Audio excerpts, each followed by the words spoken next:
Hi guys, Master Indigo here. Today we're gonna take a quick look at a game called Sairento VR, which is currently in Steam Early Access, and I think, if I don't remember wrong, is supposed to launch next month, so 2-3 weeks, something like that. Anyways, this is basically a video about first thoughts of the game from about 2 hours of gameplay and what I think about it and so on. I will most likely do a full review of this game whenever it fully launches or a little bit later. But anyways, let's take a look at what you can see here.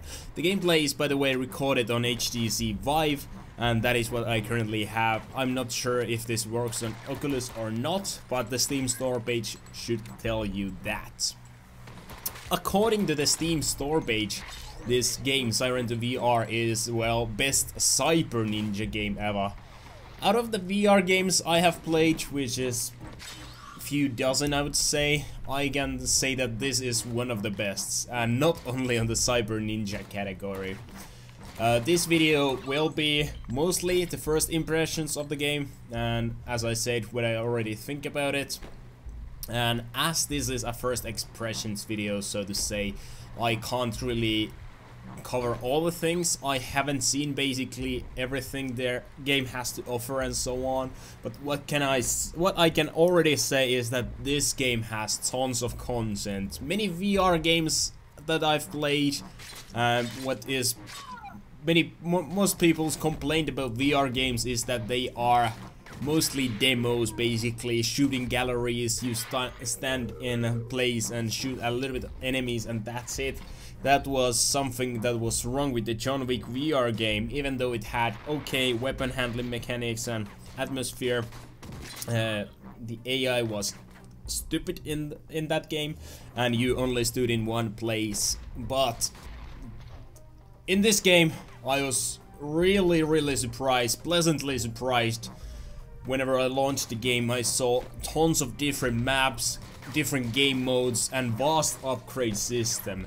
The weapon upgrade system has modifications, have different boosts that you can earn from drops and drops you get from playing the game. There's also a simple game mode if you don't want to be affected by these stat boosts, so to say. The whole system reminds me a little bit of Shadow Warrior 2. Where you collect different items from the gameplay itself, and later on you can add those to your weapons, and maybe it decreases your reload speed, adds damage and things like this. Overall, I was really, as I already said, really surprised that this was actually so deep. I played few different missions, I would say 3 or 4 during my 2 hours. I failed, I think, one of them on normal difficulty.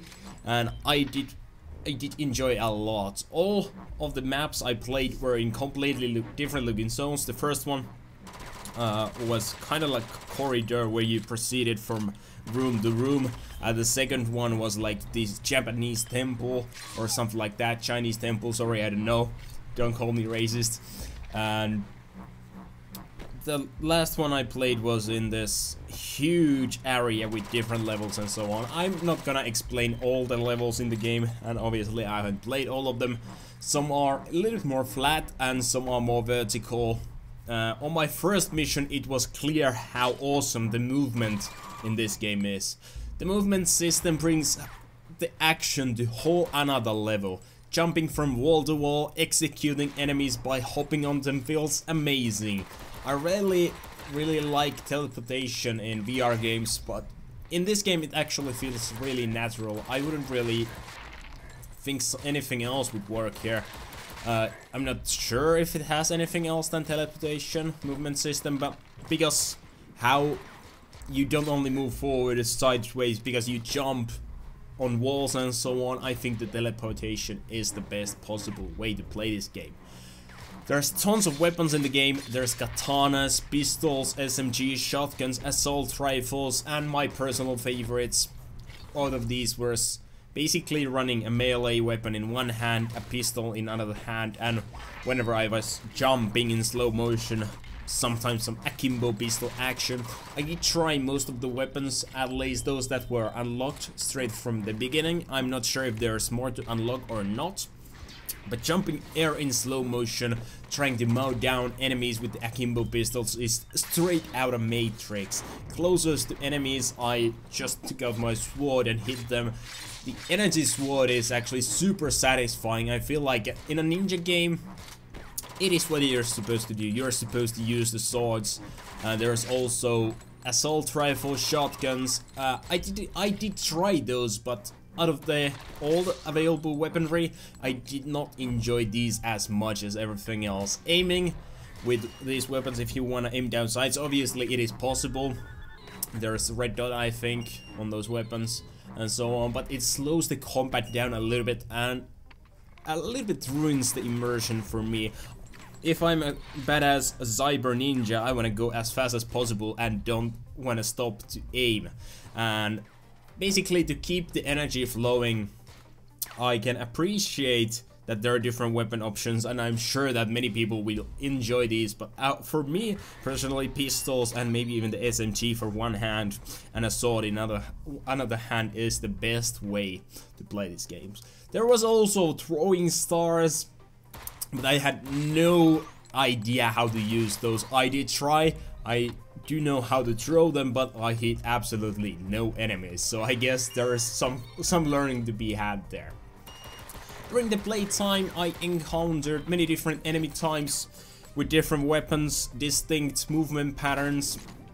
Also, there was a boss I encountered, which basically shot you with an RPG or something with multiple rockets, and then there's like this sumo guy basically who charges and deals tons of damage if he hits you and stuff like that. Sometimes some of the enemies bugged into a running animation to a wall or something like that, but if I moved myself, the enemy didn't know where to go then, so nothing too major, I would say. The game looks really good in VR, one of the best for sure. I had no problems with the game. Running it on my PC, I have a GTX 1070. Obviously, if you have a better one, you can use some super sampling and so on. So, if you are in the market for VR games, I think Sairento VR is already one of the best ones in the market.